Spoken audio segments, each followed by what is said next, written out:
이 시간 우리에게 주신 하나님의 말씀은 신약성경 410페이지 요한계시록 11장 15절에서 19절 말씀입니다.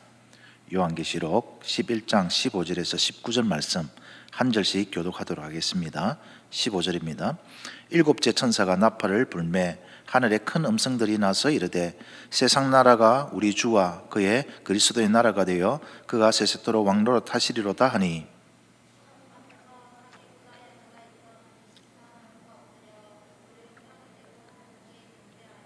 이르되 감사옵나니 옛적에도 계셨고 지금도 계신 주 하나님 곧 전능하신 이여 친히 큰 권능을 잡으시고 왕노릇 하시도다.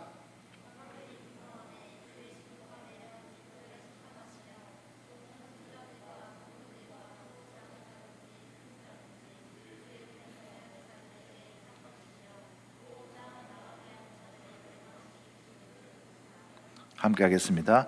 이에 하늘에 있는 하나님의 성전이 열리니 성전 안에 하나님의 언약궤가 보이며 또 번개와 음성들과 우레와 지진과 큰 우박이 있더라. 아멘.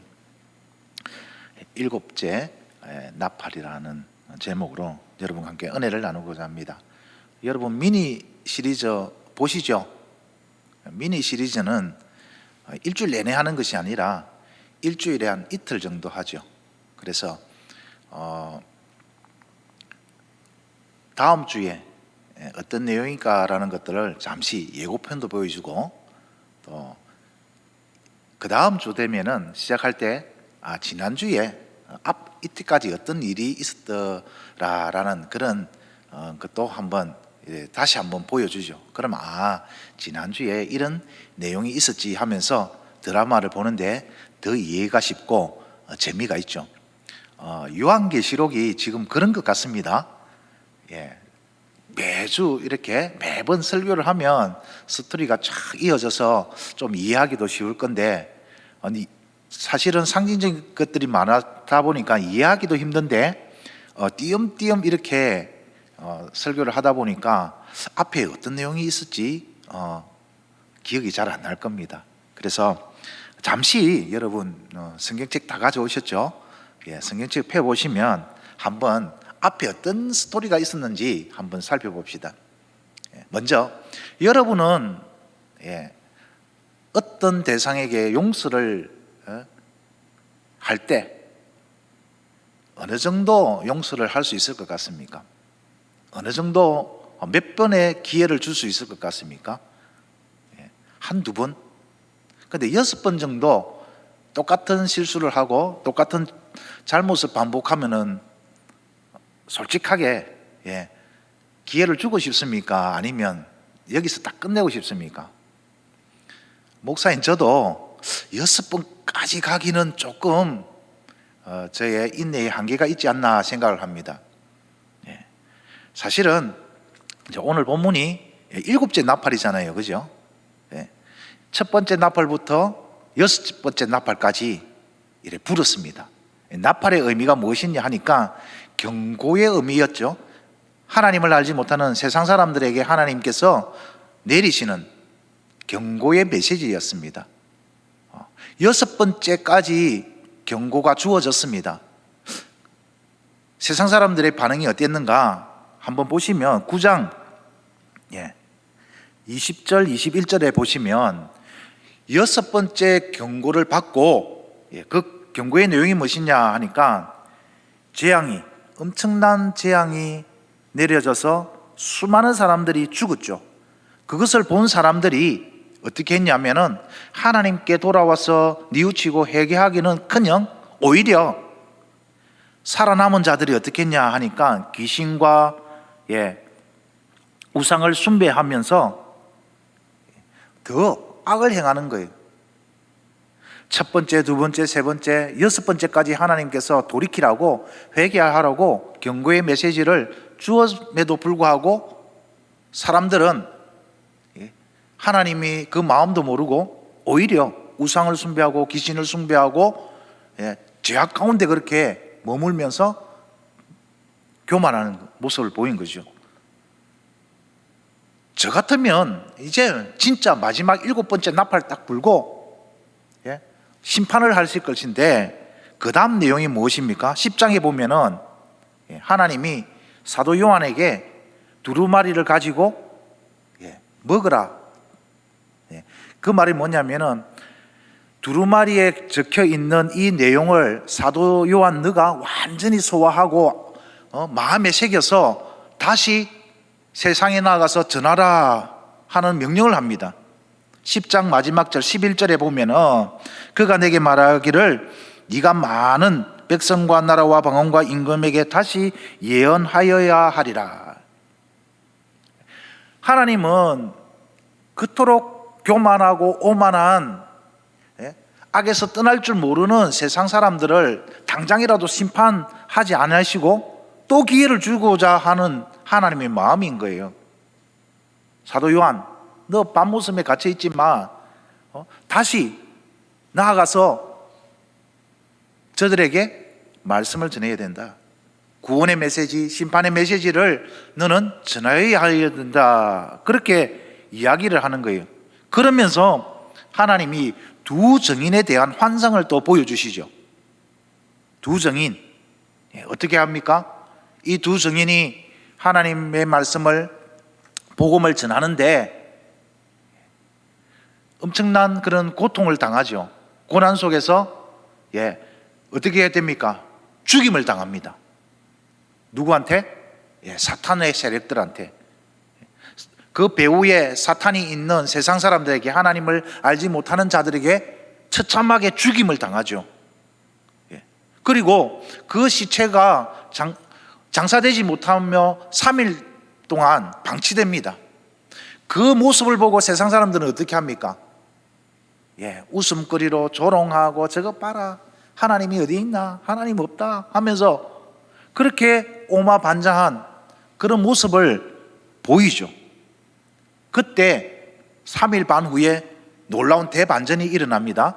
죽었던 두 증인이 하나님의 생기가 그 속에 들어가서 살아나는 거예요. 부활하는 거예요. 두 발로 벌떡 일어서는 거예요. 그러면서 하늘로 승천하는 그 모습을 보게 되죠. 그때 세상 사람들은 깜짝 놀랍니다. 바로 그 순간에 큰 지진이 일어나서 어떻게 됩니까? 성이 10분의 1이 무너지고 수많은 사람들이 죽게 되죠. 그때 비로소 남은 자, 살아남은 자들이 하나님께 영광을 올려드리더라라는 그 내용이 오늘 본문의 앞선 내용입니다. 그러니까 사도 요한, 너가 앞으로 나의 증인으로서 복음을 전할 때에 꽃길만 걷는 것이 아니다. 목숨을 내어놓아야 할 그런 고난의 길을 걸어갈 것이고, 세상 사람들의 반응은 너무 냉담하고 또 완강히 거부하는 그런 세상을 맞이할 것이다. 너가 복음을 전하는 곳곳에 그러한 반응들이 나타날 것이고 심지어 죽을지도 몰라. 그러나 그것이 끝이 아니라 무엇이 기다린다는 것입니까? 놀라운 하나님의 영광을 보게 된다라는 그런 내용이죠. 그러면서 이제 마지막 7째 나팔을 부는 거예요.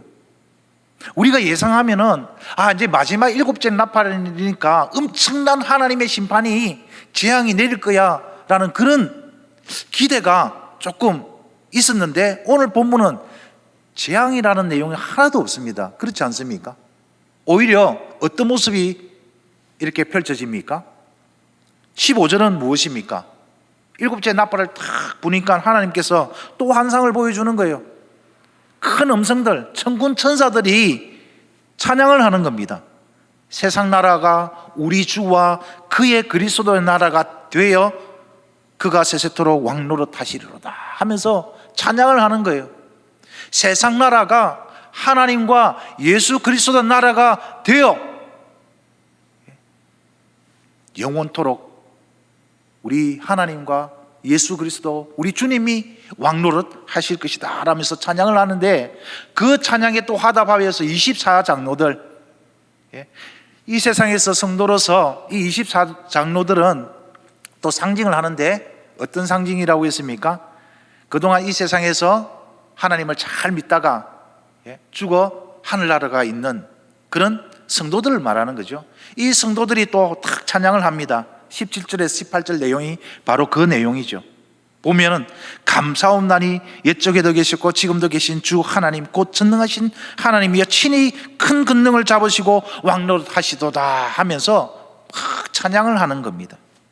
그리고 마지막에 하나님이 하늘에 있는 하나님의 성전을 다 여시고 그 안에 하나님의 언약궤를 보이시면서 하나님의 임재하에 계시는 것들을 딱 사도 요한에게 보여주는 것이 오늘 본문의 내용입니다. 여러분은 오늘 이 본문을 딱 읽고 또 이 본문을 통해서 혹시 느낀 적이 있습니까? 느낀 것, 받은 은혜가 있습니까? 저는 이 시대에 살아가는 우리가 무엇을 바라보고 살아야 하는가? 자, 한 가지 질문 있습니다. 여러분 모두 성령 받았습니까? 성령 받았죠? 네. 그러면 우리는 무엇으로 살아야 되느냐? 어떤 존재로 살아야 되느냐? 주님께서 딱 성천하실 때에 제자들에게 이런 비전을 주셨어요. 오직 너희가 뭡니까? 성령을 권능을 받으면 예루살렘과 온 유대와 사마리아와 땅 끝까지 이르러 나의 뭐가 된다? 증인으로 살 것이다. 오직 성령이 너희에게 임하시면 너희가 권능을 받고 너희가 어디를 가든지 나의 증인이 될 것이다 라는 그런 비전을 주셨어요. 우리는 예수님의 증인입니다. 맞습니까? 증인으로 살아갈 때 여러분 참 하나님이 예고하신 모습은 조금 전에 표현처럼 꽃길만 걷는 그런 삶이 아니라는 거예요. 이제 종말이 다가올수록, 아니 마지막 때가 다가올수록 증인의 삶은 고통이다, 고난이다, 환난이다, 핍박이다, 무시당한다, 조롱거리가 된다. 그 이야기를 이미 하나님께서 계속 하고 계시는 거예요. 그러나 그 증인의 삶이 그걸로 끝나는 것이 아니라 정말 영광이 기다리고 있다, 영광의 면류관이 기다리고 있다. 그러니 끝까지 믿음을 지키고 인내하며 살아라. 그 말씀을 계속해서 사도 요한에게 이 말씀을 통해서 위로하고 격려하시는 그 하나님이 오늘날 우리에게도 동일한 위로와 격려를 주고 계신다라는 것입니다. 지난 일주일 동안 삶을 한번 돌아봅시다. 여러분이 그리스도인으로서 예수님의 증인으로서 내가 살아가는데 어떻습니까? 행복하고 즐겁고 막 영적인 에너지가 넘쳐서 정말 기쁨과 즐거움으로 감사함으로 증인의 삶을 살았습니까? 아니면 뭔가 모르게 위축되고 괴롭고 힘들고 그런 어두운 일주일을 살았습니까? 우리가 바라는 것은 무엇입니까? 내가 예수 그리스도의 증인이다 라는 그런 자부심과 긍지 가운데 누구를 만나도 어떤 환경에 처해져 있어도 자랑하며 당당하게 세상을 향해서 복음을 외치는 그런 삶을 살고 싶은 것이 우리의 마음이지 않습니까? 그런데 현실은 어떻습니까? 그렇지 못합니다. 그런 우리에게 하나님의 말씀과 예수 그리스도의 증인으로 살다가 밤모습에 유배되어 있는 사도 요한이 고민할 법한, 의문을 가질 법한 그런 상황에 하나님께서 이 말씀을 주시는 것은 동일하게 또 하나님께서 우리에게 위로를 주시고 격려해 주셔서 다시 한번 새롭게 일주일을 출발하고 이 말씀을 주신 줄 믿습니다. 자, 그렇다면 오늘 이 말씀을 가지고 그리스도의 증인으로서 내가 어떻게 하면은 날마다 기뻐하며 감사하며 에너지가 넘치며 당당하게 세상을 향해서 복음적인 복음의 메시지로서, 예수 그리스도의 향기로서, 편지로서 그렇게 살아갈 수 있을까? 우리가 오늘 찬양한 것처럼 우리의 시선이 어디에 집중되면 되겠습니까? 하나님의 나라, 주님께 집중되면 될 것 같습니다. 왜냐하면 증인으로서 살아가는 우리에게 하나님께서 오늘 주시는 은혜가 무엇이냐 하니까 이미 도래한 하나님의 나라를 보아야 합니다. 하나님의 나라가 앞으로 올 것입니까? 아니면 이미 하나님의 나라가 왔습니까, 여러분?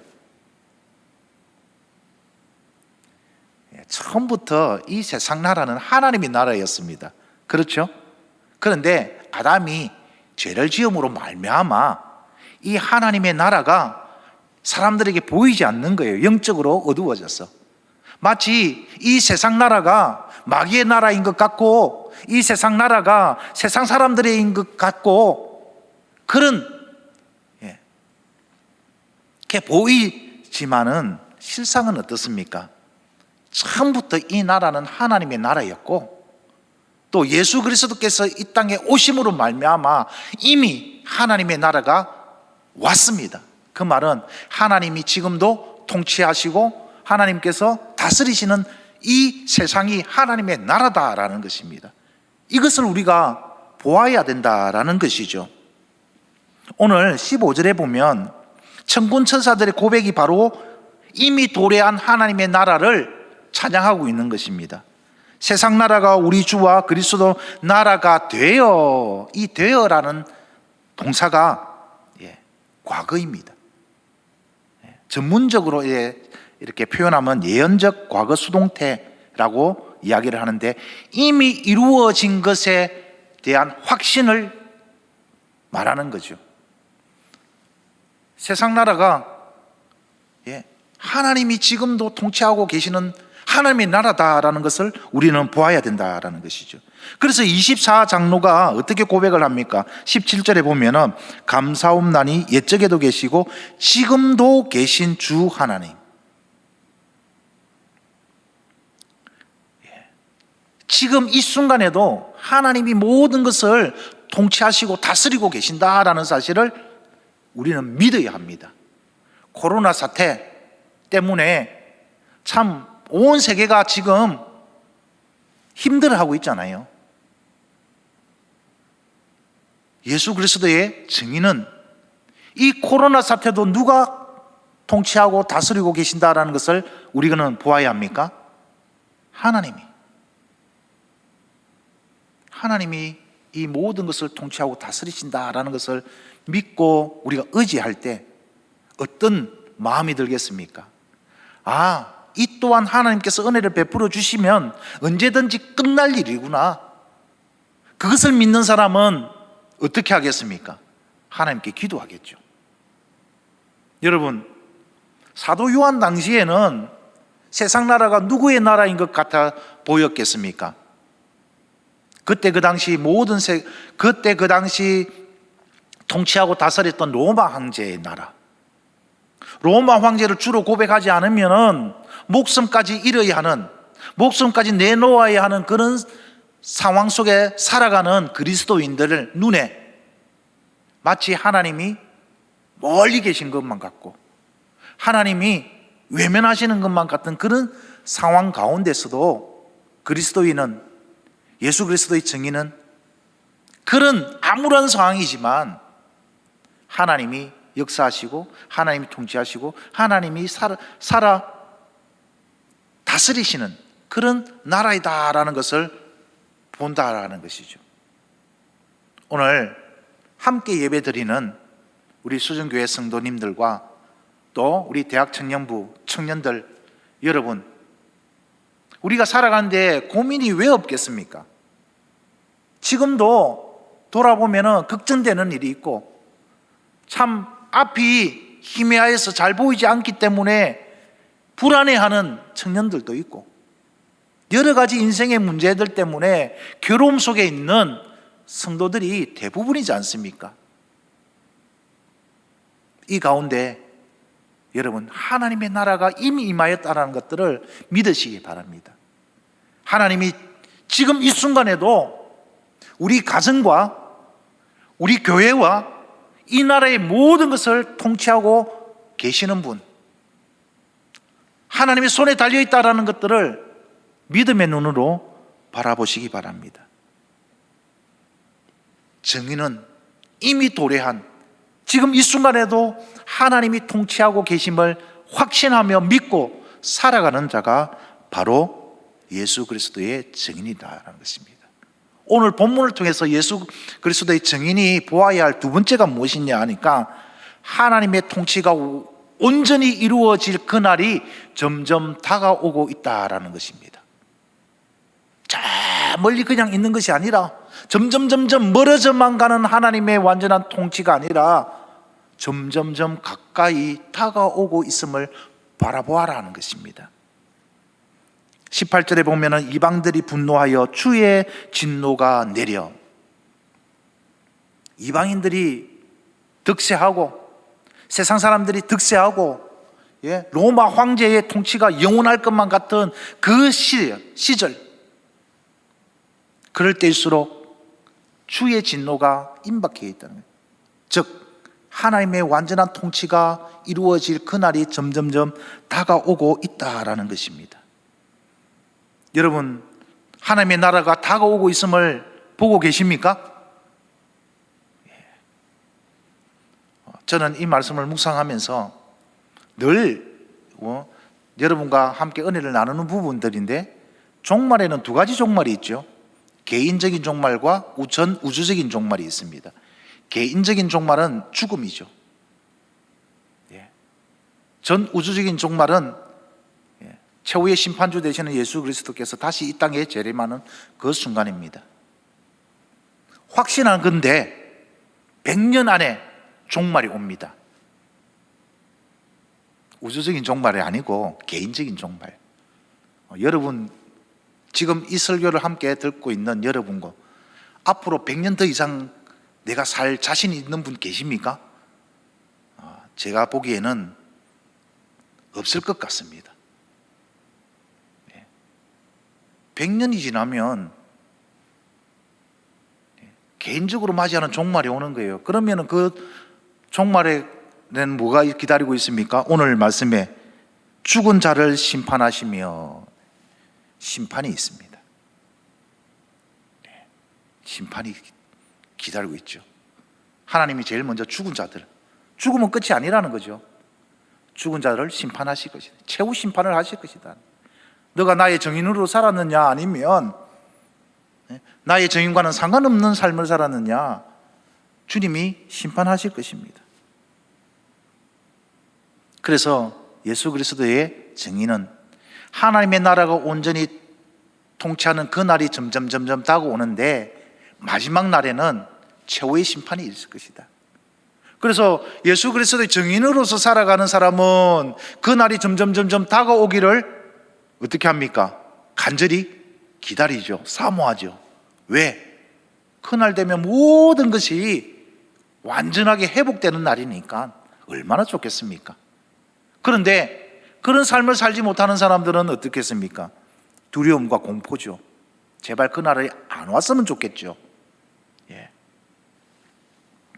그날에 어떤 결과가 있습니까? 신실한 성도에게는 상을 주십니다. 오늘 말씀해 보면은 18절 중반절에 보면 종선지자들과 성도들과 또 작은 자든지 큰 자든지 주의 이름을 경외하는 자에게는 상을 주시며, 하나님의 말씀에 순종하고 하나님이 기뻐하시는 일이 무엇일까 고민하면서 살다 보면은 참 갈등의 순간들이 있지 않습니까? 내 성질대로 하고 싶은데, 이걸 하면은 정말 큰 손해가 볼 것 같은데, 그런데 주님이 기뻐하시니까 바보처럼 보일지라도, 참 미련하게 보일지라도 주님이 기뻐하시니까 내가 손해를 감수하고도 그것을 택할 수 있는 그 사람은 상이 기다리고 있기 때문에 그러한 선택을 한다는 것이죠. 그런가 하면은 땅을 망하게 하는 자들은 멸망할 것이다. 이것을 믿는 사람. 그래서 하나님이 완전히 통치할 그날이 점점 다가오는 것을 바라보는 사람은 미리 준비하는 자들이겠죠. 나는 어떤 준비를 하고 있는지, 주님이 점점 다가오고 있음을 느끼며 어떤 준비를 하고 있는지, 그것을 날마다 마음에 새기며 살아가는 자가 예수 그리스도의 증인이다라는 것입니다. 마지막 세 번째로 보아야 할 것이 무엇이냐 하니까 하나님의 사랑과 은혜를 날마다 구하는 것입니다. 오늘 하나님께서 참 의미 있는 것을 보여주십니다. 19절에 보면 하늘에 있는 하나님의 성전이 열리니 성전 안에 하나님의 언약궤가 보이며. 여러분, 하나님이 왜 갑자기 사도 요한에게 하나님의 언약궤를 보여주시겠습니까? 하나님의 성전을 열어서 그 안에 있는 하나님의 언약궤를 왜 보여주시겠습니까? 여러분, 저는 참 하나님께서 얼마나 사랑하시는지, 얼마나 긍휼이 많으시는 분이신지 하나님이 보여주시는 대목이라고 생각합니다. 여러분, 하나님의 언약궤는 하나님의 사랑이요, 하나님의 풍성한 은혜요, 하나님의 끝없는 긍휼의 상징입니다. 왜 그런가 하니까 언약궤 안에는 세 가지가 들어가 있습니다. 이 세 가지가 무엇이냐? 두 번째 십계명이 새겨진 두 돌판, 아론의 상난 지팡이, 아론이 들고 있던 지팡이에 꽃이 핀 거예요. 삭이 난 거예요. 그 다음에 세 번째가 뭐냐면은 만나를 담은 항아리. 이스라엘 백성들이 광야에서 살아갈 때, 40년 동안 살아갈 때 하루도 빠지지 않고 하나님께서 만나를 내려주셨죠. 그것을 담은 항아리가 들어가 있는데, 이 세 가지에는 공통점이 있습니다. 이 공통점이 무엇이냐? 여러분, 첫 번째 새겨진 십계명의 두 돌판이 아닙니다. 두 번째입니다. 그러면 첫 번째 그 십계명을 새긴 두 돌판은 어떻게 됐습니까? 누가 훔쳐갔습니까? 아니, 누가 훔쳐갔죠? 진짜 훔쳐갔나? 그렇게 생각하는 사람 아무도 없죠? 첫 번째 두 돌판은 사라졌습니다. 왜? 모세가 시내산에서 하나님의 말씀 십계명을 받고 딱 내려오니까 그 산 밑에서 벌어진 풍경이 무엇입니까? 아론을 비롯한 사람들이, 하나님 나라의 백성들이 우상을 섬기고 있었죠. 우상을 만들어서. 그래서 돌판을 던져버렸죠. 하나님의 엄정한 심판을 내립니다. 그래서 첫 번째 두 돌판은 없어졌고, 이것은 두 번째 하나님께서 주신 십계명을 새긴 두 돌판입니다. 아론의 지팡이에 싹이 난 이유가 뭡니까? 고라 자손들이 반역을 일으켰죠. 당신만 하나님의 말씀을 듣고 하나님의 말씀을 전하는 레위 사람이냐, 제사장이냐, 우리도 그럴 수 있다. 하나님의 권력에, 하나님의 권세에 도전을 했죠. 그래서 그 반역을 일으켰던 그 족속들이 어떻게 됐습니까? 하나님의 엄중한 심판에 많은 사람들이 죽임을 당했습니다. 만나를 담은 항아리도 무엇입니까? 너무 탐욕을 가져서 하루에 딱 먹을 양만 하나님께서 그대로 드리려 했는데, 이 이스라엘 백성들이 그 말을 믿지 못하고 내일 모레 만나 안 내리면 우리 굶어 죽는 거 아니냐 그러면서 많은 양을, 하나님께서 정해주신 양만큼 만나를 거둬들이지 않고 엄청난 많은 양을 거둬들이는 바람에 다 먹지 못하고 어떻게 했습니까? 썩어서 벌레가 생겨서 버릴 수밖에 없었죠. 그래서 하나님이 너희들이 얼마나 어리석은지, 또 하나님이 주신 말씀으로 사는 존재들이다 라는 것들을 기억하라고 항아리에다가 만나를 담아라고 했죠. 이 세 가지의 공통점은 무엇이냐면은 다 한결같이 인간의 연약함, 인간의 죄악된 모습들을 이야기를 합니다. 그걸 왜 이 언약궤에 담았느냐? 이제 이게 중요합니다. 그 언약궤를 덮고 있는 뚜껑을 뭐라고 합니까? 시은좌라고 그럽니다. 시은소라고도 합니다. 베풀시 은의 은자, 장소 자자, 이말 자자. 하나님의 은혜가 임하는 곳, 하나님의 은혜가 덮어진 곳, 인간의 모든 죄악들, 인간의 죄성들을 하나님이 은혜로 덮고 계시는 곳, 그것이 바로 언약궤다라는 것입니다. 이것을 보여주시는 이유는 무엇이냐? 사도 요한, 힘들지, 어렵지, 괴롭지, 포기하고 싶지, 하나님이 나의 은혜로 사는 거야. 너의 가진 지식, 너가 가진 힘, 너가 가진 그 무엇으로 이 어려움을, 이 상황을, 이 환경을 헤쳐나가려고 하면 할수록 무너지는 거야. 쓰러지는 거야. 실패하는 거야. 그러나 그 연약함을 덮고 있는 나의 은혜로, 나의 사랑으로 너희들은 살아갈 수 있는 거야. 그것을 보여주는 거예요. 그래서 대제사장이 1년에 딱 한 번 지성소에 이 언약궤가 뭡니까? 있는 지성소에 들어가서 어린 양의 피를 뿌리잖아요. 그것은 무엇입니까? 예수 그리스도의 피죠. 어린 양의 피죠. 무엇이냐? 예수 그리스도의 정의는 예수 그리스도의 십자가의 은혜를 바라보면서 살아가는 존재다라는 겁니다. 그 십자가의 은혜를 바라보면은 내가 어떻게 죄를 지을 수 있겠습니까? 우리가 십자가를 바라보지 못하는 순간, 내가 십자가를 외면하는 그 순간 거짓말을 하게 되고 죄된 본성을 따라 살아가는 존재이지 않습니까?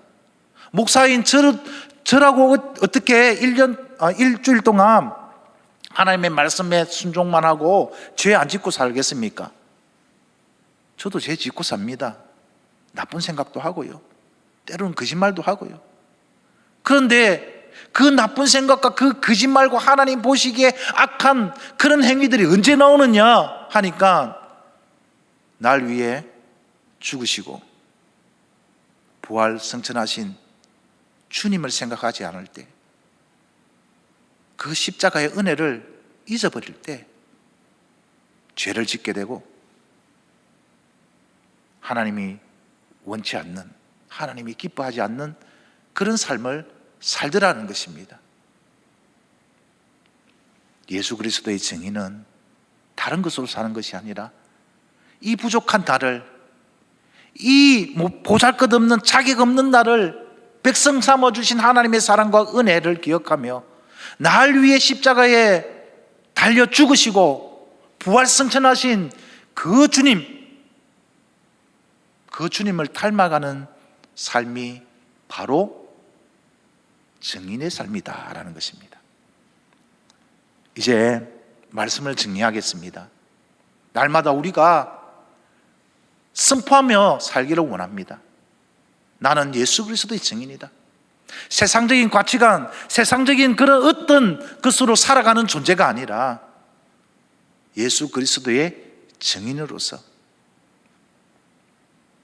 그 십자가만 바라보는 그런 존재로서 어떤 어려움이 다가와도, 어떤 환난이 내 앞에 닥쳐와도 하나님의 영광을 위하여 살아가는 그런 존재가 바로 나 자신이다 라고 날마다 선포하시면서 내일부터 또 새롭게 하나님의 영광을 나타내는 복된 증인의 삶이 되기를 주님의 이름으로 축원드립니다. 우리 성도 여러분, 우리 대학 청년부 여러분, 우리가 하나님의 은혜를 입은 자들입니다. 이 사실을 꼭 기억하시면서 어떤 일이 닥쳐와도, 어떤 일을 만나도 예수 그리스도의 증인으로서 살아가며 다음 주일에 다시 만날 때는, 이 자리에 놓을 때는 감사함으로, 찬양함으로 나올 수 있는 복된 증인이 되기를 주님의 이름으로 축원드립니다. 기도하겠습니다. 하나님 아버지, 이 세상을 바라보면 참 우리를 기죽게 하고, 이 세상에서 살아가는 나의 모습을 바라보면 하나님 아버지 앞에 정말 죄송스럽고 면목이 없는 그런 내 자신의 삶을 보게 됩니다. 그런 나에게 이 말씀을 통하여서 다시 한번 증인의 삶을 살아갈 수 있도록 위로하여 주시고 격려하여 주심을 감사드립니다. 하나님, 증인으로서 보아야 할 것을 말씀해 주셨습니다. 하나님의 나라가 이미 임하였고 하나님의 나라가 온전히 임할 것을, 또 그 하나님의 온전한 통치가 다가오고 있음을 보게 하시고 마지막 때에 상 주실 것을 기대하면서 하나님 오직 은혜를 구하며 하나님의 사랑 가운데 증인의 삶을 살아갈 수 있도록 위로하여 주시며 격려하여 주심을 감사드립니다. 하나님 은혜 가운데 머물게 하여 주시고 오직 하나님의 은혜로 살아갈 수 있는 우리의 삶이 되게 모든 순간순간마다 성령께서 나의 모든 것을 주관하고 인도하고 다스려 주시옵소서. 예수님의 이름으로 기도드립니다. 아멘.